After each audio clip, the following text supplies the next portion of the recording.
Okay, sponge cake, kick-ass cake. Now this is a kick-ass cake. Stole this, well, like everything, we steal. Basically, when you're cooking, we like things we see, and we go, oh, we'll have that, we'll change that a little bit. Now it's mine. I stole this from Geordie Rocker. So Geordie Rocker is one of the best pastry chefs in the world. He's one of the brothers that run El Cella de la Can Roca in Spain, right? Beautiful restaurant, lovely place to stay too. El Cella de la Can Roca. All right, so this isn't an ordinary sponge. So if you want to go make a sponge cake, off your pop, because this is going to just completely blow your mind of how confusing and full on it is. And when I say confusing, it's not confusing because I'm going to explain it so well. What it is it's got a lot of ingredients and it's an amazing sponge. So what we're going to end up with is it's a little bit Genoese kind of sponge, so it's a dense sponge but will last. So why I'm making it now, a couple of reasons. It's Alicia's birthday. So there's a little beautiful little 9-year-old girl on the estate that I live on.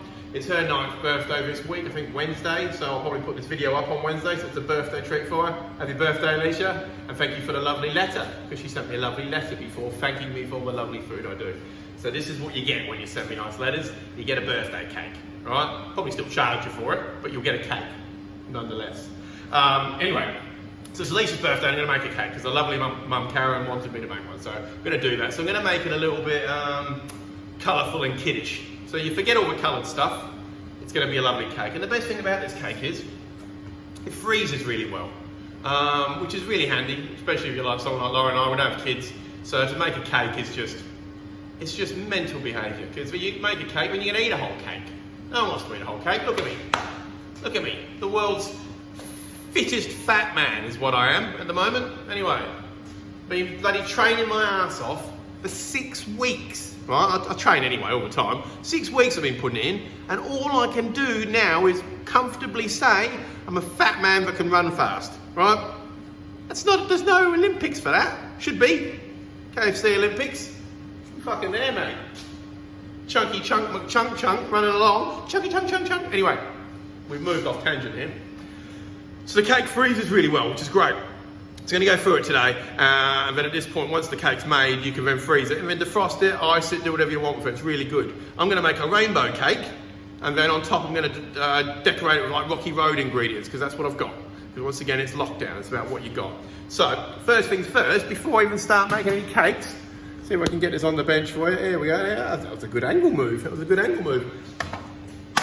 going to show you what to do. Before you make any sort of pastries, get your cases ready, is your most essential part of it, right? It's not your most essential part.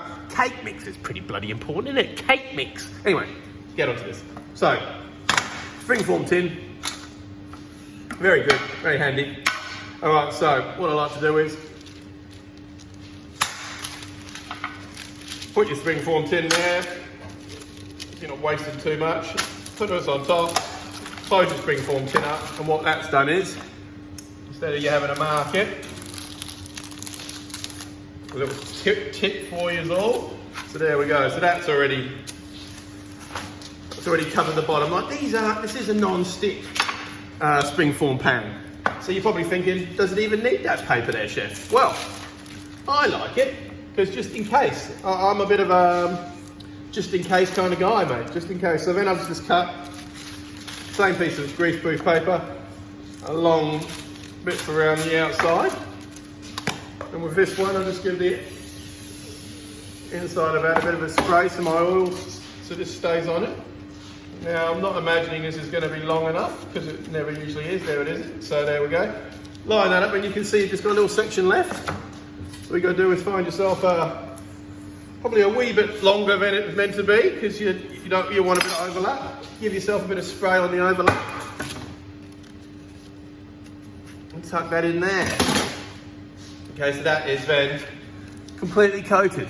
So, as I said, the cake probably would have come out of that. I just feel really comfortable with that now. I'm going to do that. I've also got these little ones today. I'll show you what I do with these. So these little ones are, let me just get myself a square piece of paper. I won't coat the outside of these, but I like to make a few different size cakes. So I'm going to do towers or something. So instead of marking this one, what you do with this bit of paper is fold it essentially into squares, fold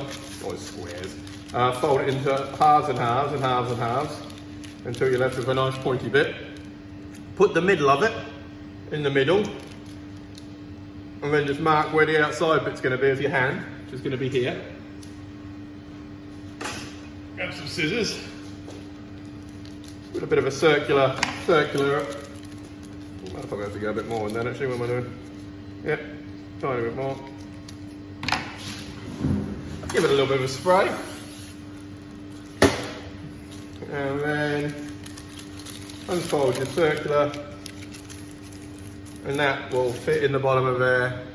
Perfectamundo. Alright, so now I've got 2 cake tins ready to go. Just put them to a side, but last thing you want to be doing is getting your hands all up in the batter. Woo! And then you've got no tins. So, I'm going to come back to you when I start doing some cake. Okay, so, alright, I'm going to talk you through some ingredients here, because we've got quite a few of them. And I'll just to prove how good this is. This is my cookbook, it's my little recipe book. And you can see in there, whoop, whoop, look at that, kick-ass sponge, right? That's what it's in my book as, a kick-ass sponge. Well, I'm going to run you through this ingredient list. So, 600 grams of butter, softened. I've got a KitchenAid below us here, which you won't see, we'll see in a minute, we're going to mix it now, but 600 grams of softened butter. Obscene amount of sugar about to come at you. 740 grams of sugar in 2 lots, but I'll show you this in a minute. So, 740 grams of sugar, 600 grams of butter, 400 grams of plain flour, 400 grams of almond meal, 20 grams of baking powder. Quite a lot of baking powder. Okay, so then we're talking 160 grams of yolks and 400 grams of eggs. Now I'm giving you eggs in weight because they change all the time, and I like to put my bakery recipes in eggs as much as I can. I don't always have that choice, but anyway, so weight-wise here. So I've got 160 grams of yolks and 400 grams of whites. The 400 grams of eggs, sorry. The 400 grams of eggs was 8 eggs for me, so roughly 8 eggs. And then I needed 160 grams of yolks and some vanilla. So I've got vanilla paste here. Really good product. It's just basically vanilla. Oh, it's just lovely. Bloody expensive, but worth it. I'll go through that. Okay, so that's it.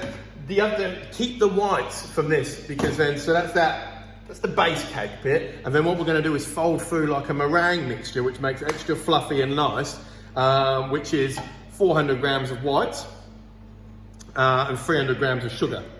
So we're keeping them separate. So they're in a different world. Get them off my plate. We're basically going to make a meringue out of that and then fold that through our cake mixture. So when you divide that, to get that many whites, it took me 13 eggs, and then I got my 160 grams of yolks, and I had a few extra yolks. I just lobbed them in the bin, I'm not going to lie to you. So this is my thing here. And I've got some food colourings which I'm going to use because I'm making a kid's cake. Or even if I wasn't making a kid's cake, see, look, I like a bit of colour. So I've got these. These are made by Sosa. Right? You can buy these online, so you can get these on Amazon or whatever you got to do. It's a red colour, green colour, yellow and blue. Now, these are powders. And be careful, because every single thing you touch of this will become that colour. These are really good for food, I think. They just give a really nice colour. They've got no flavour coming through. Trying to see what's in them. Yeah, nothing bad. Nothing I can understand, because it's in Spanish. I'm not going to lie. So there's my colouring. To get there, make sure you got some little teaspoons. So you can put your colouring in. We're going to do that all separately. We're going to start making the cake. So we're going to make this as a normal cake in the machine below. We got the, is this going to go straight down? No, so I'm going to come back to you with that. I'm going to get the machine looking good, and we're going to start making a cake. Okay, we're in here. So this is the cake paddle, the old K mixer. So get that in there and on. So first things first, we want to get some butter in there. I've only got it slightly softened, just gave it a quick micro. In fact, it's gone hard again because it's so bloody cold here, but that's all right, we'll get that in. So we're going to get the butter and sugar in there creaming like any cake. And it's called creaming because it kind of makes it turn into a cream, as you'll see. So it goes pale. All good. So we want butter and a copious amount of sugar. Get that on there.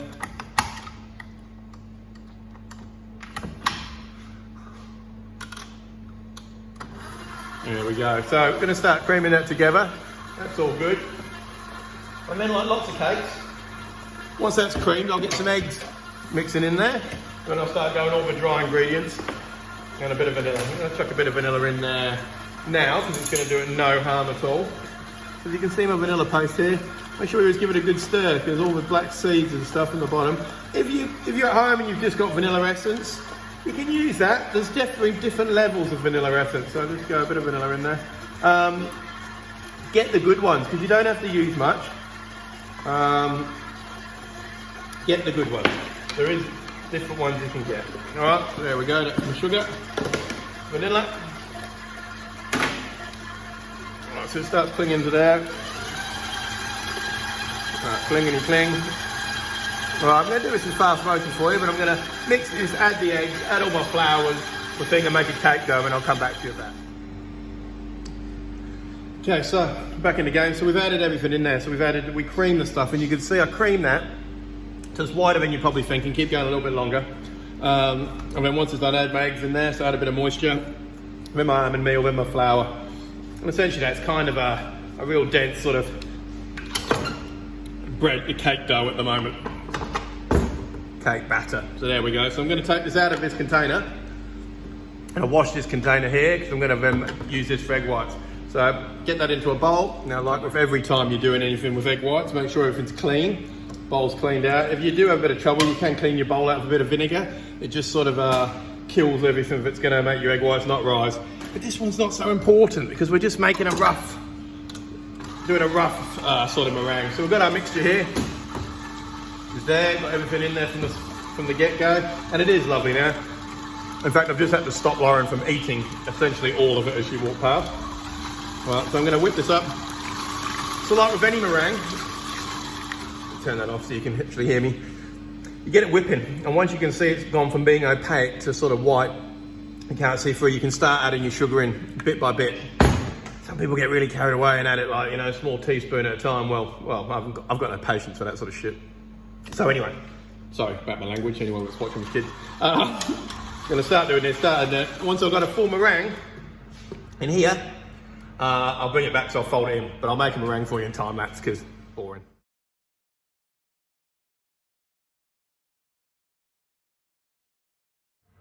Okay, so you've got here, and what we're after here is, wanted to be a bit peaky, so there you go, just bring it up. You can see it sort of holds its shape. And on there, just holding its shape nice. Not after the craziest meringue in the world you ever got. Just a meringue that holds its shape will be plentiful. Okay, so let's have a look at what we've got going on here. So, we have our mixture. That's quite good. So we've got our cake mixture, we've got our meringue, we've got our colourings. A couple of different things, spatulas, always go with a good spatula. I find this very handy. This is my bowl scraper, always in my back pocket. So what we want to do for here is we're going to fold this into that. We're trying to incorporate as much air as possible in this. So folding in, so you grab a bit of that. It doesn't seem like much, but what you allow that to do is, and you're sort of moving around from the outside and up through the middle, and that's your general folding technique. And what you're doing here is you're just gently thinking, well, the pastry chef that taught me, Alan his name was, said light thoughts, so just be really light thoughts. So you're bringing up, and there you go, so pretty much incorporated that. And I do that for the first couple of bits, quite gently. Or I do very gently the whole way, to be fair. The lighter you can be with all of this, the lighter your cake's gonna be. And better. And the same with when you incorporate the air, when you're doing cream in the butter and the sugar, every step is trying to make your cake a little bit lighter. You start going a bit more of this as you go, because it starts incorporating easier and easier. Now we've still got no colouring in this, so once I finish this, I'm going to divide this mixture up into 4, and then I'm going to quickly whack some colour through the mixes. Obviously really easy if you're just doing one coloured cake, because you would have put the colouring in with your sponge or something like that. This way it saves all my dishes as well. All right, so we're there. Because once I add colour into it, peeps, it's everywhere. You got coloured boogers, you got coloured clothes, you got coloured everything really. So as you can see with the bowl scraper, Really good. And it becomes part of your hand. Your hand becomes a spatula, so I'll get right up in there. Get right up in there, son. And you can see how nice and light that looks, and it's going to be beautiful.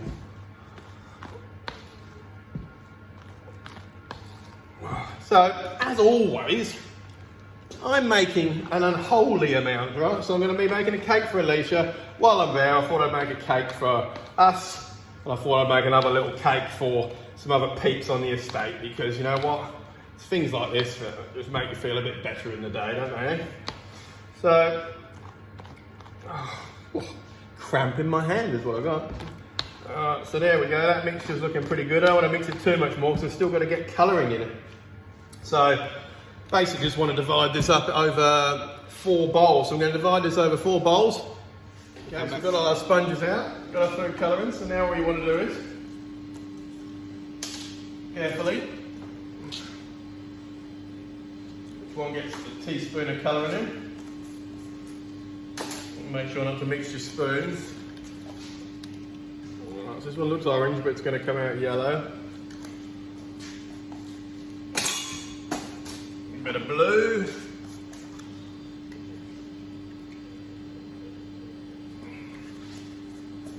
And a bit of green. And make sure you've got your separate spatulas, because, you know, once again, if you mix these all together, it makes some sort of weird, ungodly sort of colour. So, all we got in here is, see the yellow. Once that starts mixing in, be light with it still, because you still don't want it. You don't want it to be lose all of its fluff and lightness in there. So there we go. And these colours actually, if they don't look like they're coming out too much to start with, they actually, the moisture content in the cake batter actually does make it come out more and more, so they'll become more vivid, and then when they cook they sort of and they cool down, they get a certain colour about them too. So there's the yellow. Right, so at this point we've got all these beautiful batters. Absolutely splendid. Now you could comfortably bake these off in layers if you like, so you can then cut your cake and have different coloured layers. I just want to do a bit of a mixture, so I'm just going to sort of jam bits of different colours along as I go. I hope you see what comes out. You'll see these colours come a little bit more vivid as we cook them too. So I mean, this one's all right. This one's actually blue, and that comes out a really weird colour, but it will come out more blue once it's cooked, I promise. As I said, I'm not worrying about layers. I'm actually quite happy with the mixture of all these. I might give it a bit of a blend with my hand just before. Okay, so that's going to be enough in there. So there's 2 ways about going about it. I'm almost pretty comfortable with that. Give it a bit of a pat down so it's flat. It's going to make pretty. You could easily just grab one of these and just move it inside and out. I think that's actually going to be quite good colour. Do I? No, I'm actually going to move it. I'm changing my mind. It's going to give one quick mixture through. It's going to give it a bit more rainbowy. Change my mind as I go. Pat it down flat. And that's it. I'm going to do the rest of the mixtures too. But then, so you don't want that too full because it's going to rise. And I'm going to bake these in the oven, and I'll put the setting up for you. But it's 180 for 15, and then it's half an hour at 160. I've got an oven that does both of them for me. It's very fancy, but you'll be fine. So I'm going to do the rest of these up, and I'll bake them.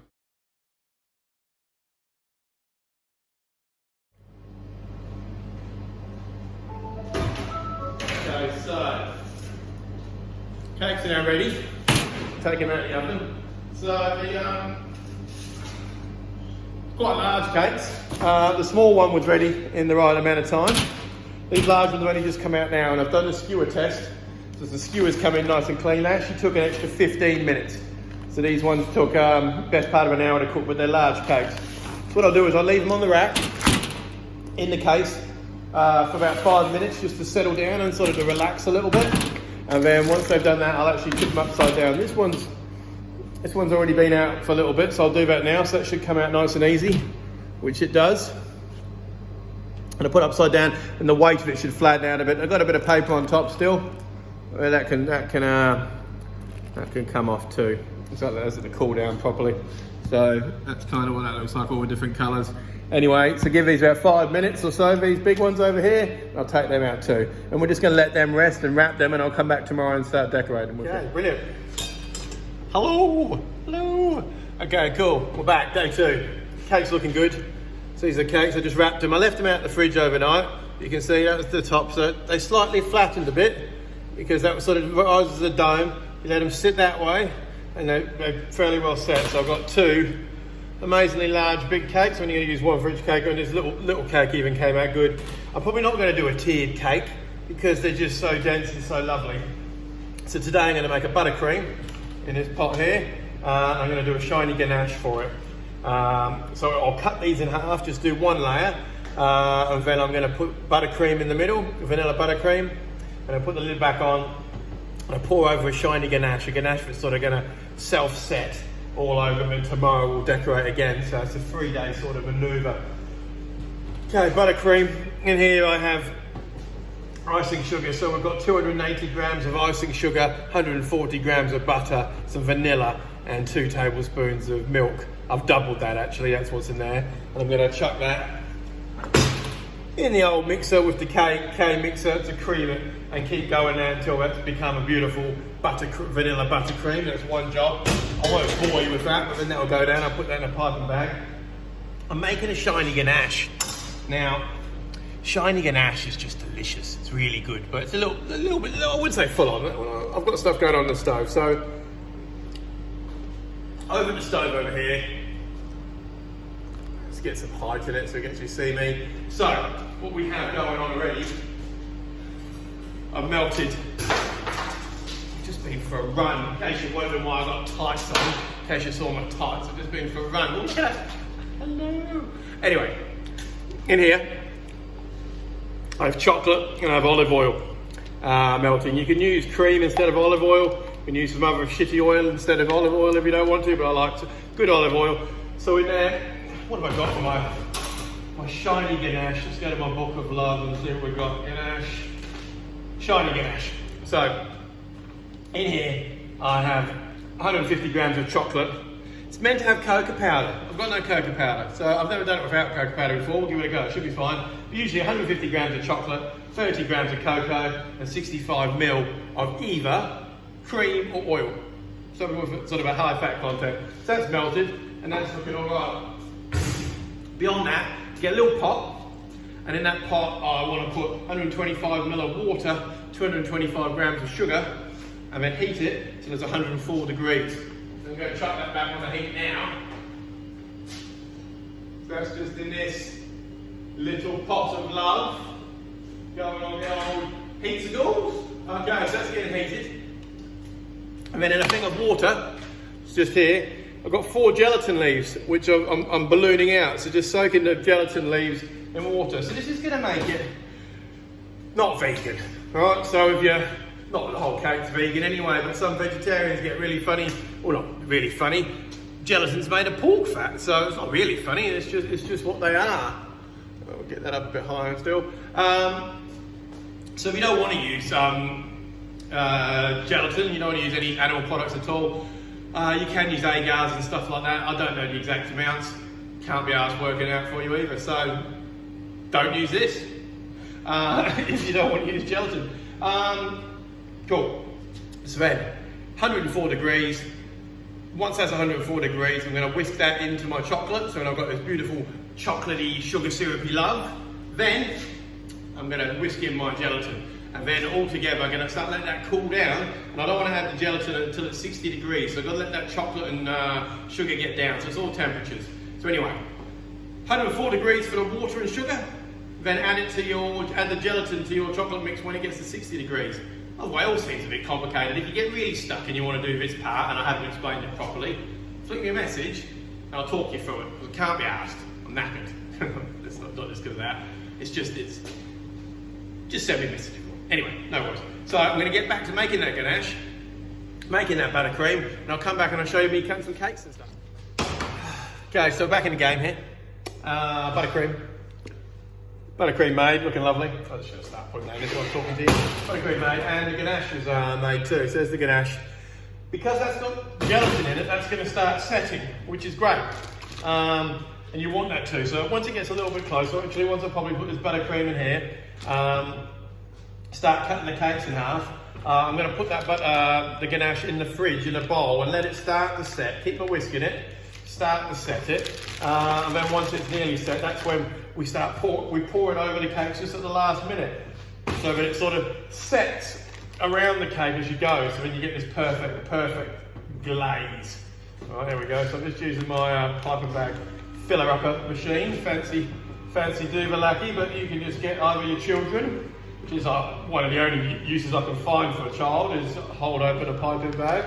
Perhaps give your love, but mostly holding open piping bags as far as I can see their uses.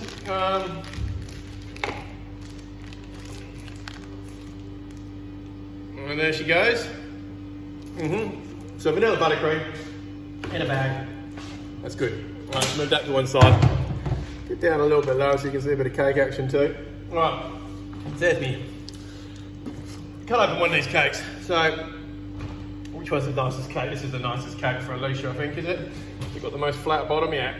Now, a lot of the times, I do cut off that bottom bit, and I like to eat it. I think it's the tastiest part of the cake. So I've decided I'm going to start trying to leave it on cakes more, so that you, the customer, or whoever you are, can enjoy it. It's a bit lopsided, but it's pretty flat. When I cut it, that's still going to be the bottom, but it's just going to give a lovely chewy bottom. It might not be stable and I might never do it again, but anyway, so let's have a go. So I'm going to cut this one in half. So find yourself a big enough knife, find yourself halfway through the cake. Check you're going pretty straight both ways. And cut through. Now that's not as easy as it looks. Alright, so look, that's what colours we got on the inside.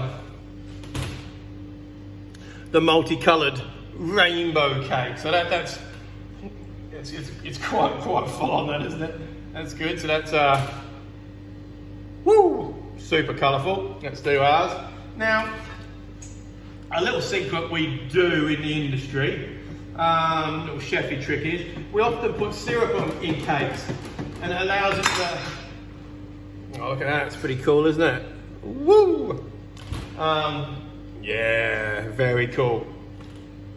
All right, so that's the base. That's the base. So I'll do it with mine because I'm not going to do it for Alicia. So what I'm going to do for a bit of cool syrup is I'm just getting a bit of fork, and I'm forking the base. Just little holes all over the place. This is a lovely sponge, and you can just feel it, by the way. Well, you can't feel it. Look at that. It's just so nice. Anyway, so that's cool. And I'm simply going to grab, got some Cointreau here. Like, you can make a sugar syrup. This is the adult cake I'm making. This isn't the one for the 9-year-old's birthday party before you all start sending in letters. So this is a bit of Grand Marnier. It's just going to add a little bit of je ne sais quoi. Well, I'll know exactly what it is actually. So there we go. Grand Marnier cake, and then Alicia's cake here. And then I'll cut open this other cake here too. Go on, let's get all 3 cakes going. What's my little one look like colour-wise? Oh, that's pretty cool too. All right, these will look cooler as a slice. I feel they look a little bit psychedelic vomit really at the moment. I mean, if I was to be honest. I mean, that's probably going to turn everyone off the cake. Now, all right, so here we go. Here's Alicia's. Now, what else you need at this point in time is some sort of tray and a cake rack. Because once we put this cake in position, which I will do soon, I'm going to put it in there, and that's what we're going to pour the chocolate ganache over. So here we go. So here we go. Got my cake base here. Got my vanilla buttercream, and you want to keep stuff on the inside of the, because we're going to pour ganache over the outside. So I'm going a little bit away from the edge. Is what I'm doing. Don't even give a shit what your pipe looks like. Doesn't matter, does it? It's going to get a lid on it. So I only pipe it so I know I've got an even distribution of products because I'm anal. But you could just go like this if you like, but I haven't got that sort of thing. So here we go, do all this. Whoop, whoop. Now you don't need too much buttercream in the middle here. It's just to give it a bit of a just to break up the cake. I think if you didn't have any cream in the middle of your cake, you'd be fine because it's a delicious cake and you can have lots of good stuff on top.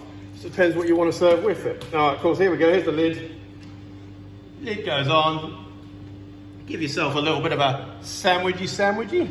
Cool. You don't want anything sticking over, so you can run your finger around like you're a tiler, sorting the grout out. There we go. And then there you go, cake's on the rack. I will fit the small cake on the other side of that rack, and I'll go so on and so forth. All right, I'm going to do these. Okay, so the ganache has started to cool down quite nicely. It's not cold, otherwise it would be start setting, but I put it in the fridge and let it start cooling down so you don't want it too bad. And what I do is I take this tray off and make sure there's no crumbs in that bottom section, because we will get the ganache back out of there and do some covering with it.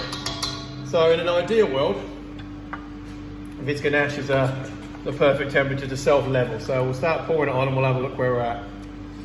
So there you go, start pouring the ganache on.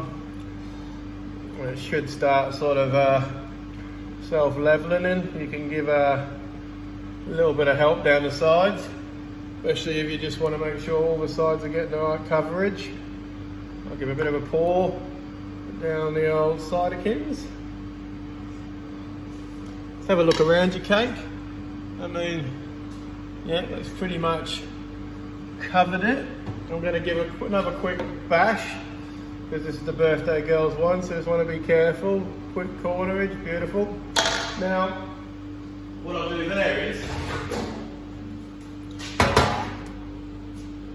remove that from there, because that's perfectly shiny cake, into another tray. And that cake's ready. What I'll do then with this is, with my handy slice, scrape all that extra chocolate, because it still hasn't set, so it's good. So you can use that again. So if you didn't have another cake, you'd have obviously just made too much ganache. With this method of ganaching, you're going to have a bit extra, but if you're lucky enough to be like me to have a wife like Lauren, you just put it in a tub, and this ganache is quite delicious all by itself. So there's my other tray. Get that to one side.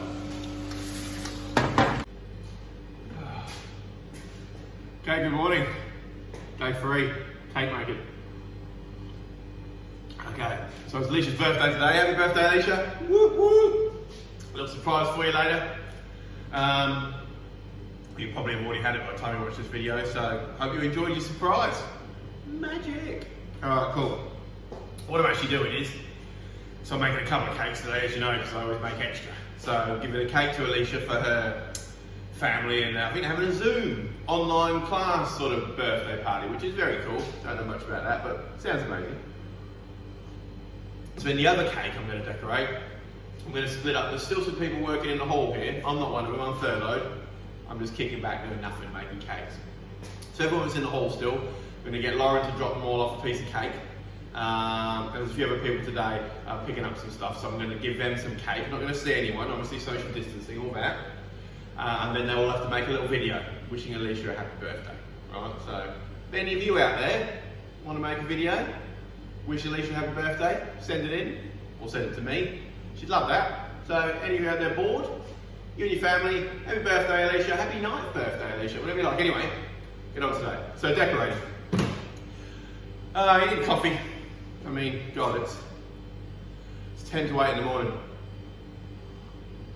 Because I don't know if you know what's going on. I'm furloughed, so I'm not allowed to work. I pretend I'm working every day, because I live at work. So I come in and have a coffee every morning. I don't do any work. I just come in here every day and pretend I'm a chef. Well, I might put a chef's hat on later. Anyway, decorating cakes. Coffee.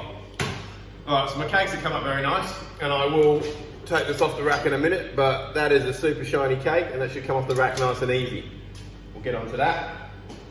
We've got some chocolate melting on the old stove, some white chocolate for a bit of gig. Got some spare honeycomb. Not expecting you to have spare honeycomb, you can make some. Got a couple of nice big shards of honeycomb, which is just going to be brilliant. Yeah, we'll get through this, hang on.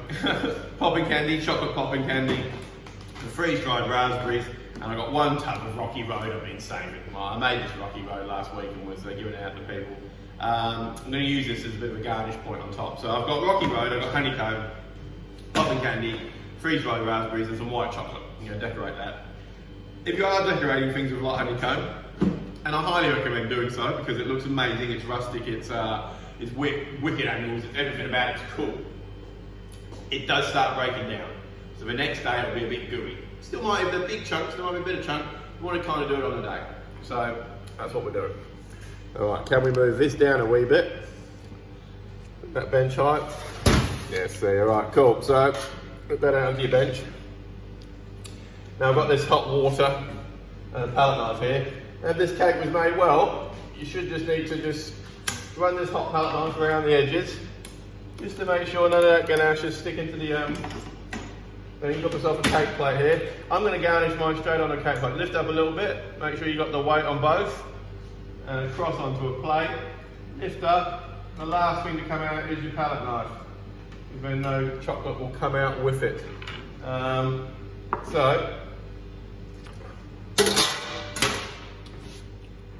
pretty happy with that chocolate cake. So we're looking pretty good and shiny. All right. So what we've got here is a little bit of, yeah, just perfection. So we're happy with that. Okay, so garnish-wise for this now, there's a few ways to go about it. I've got my other cakes here too, by the way, I've already taken off, so I'm gonna have a beautiful cake there. And I've got mini-me, which is actually probably the better sized cake. You can garnish these cakes as if they're individual, so each cut's gonna get the same piece. So you could use like a quarter of a piece of the Rocky Road, so on and so forth. I'm not. I'm a fancy chef. I'm going to do some fancy stuff. So I'm going to do a bit of a build around the back. All right? I'm going to do it as a time lapse because I don't know what I'm going to do, so I might just be playing. But basically, I'm going to chop all this stuff up into chunks and just do a beautiful build around the back. It's not the most practical way of decorating a cake because it looks pretty, but you still got to chop it all up when you chop with someone. I don't really care because it looks so nice. Okay? So it's going to be really nice. All right? And oh, what else I've got for? I did go buy myself a little unicorn pack, right? Just for Alicia's cake, you know, because it's rainbow, got rainbow inside. Anyway, I'm gonna go fast motion decorate this for you, and you can see what's going on.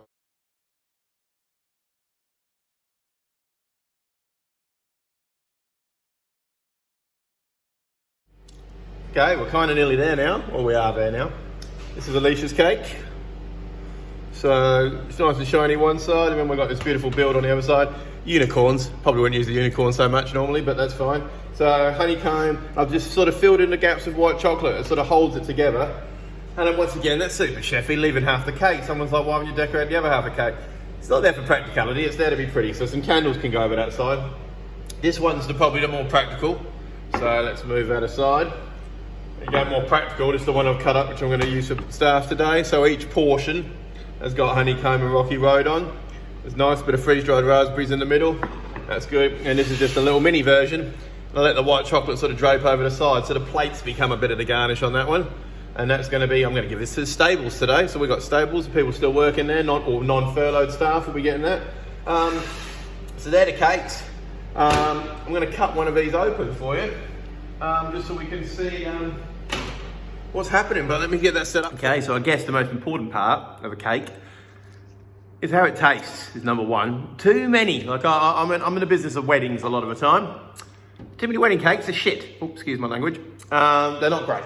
So they need the love. They need to be more thought process in this being amazing. They're looking great. All right, so there we go. So I've got a warm knife and cut through this. See what happens.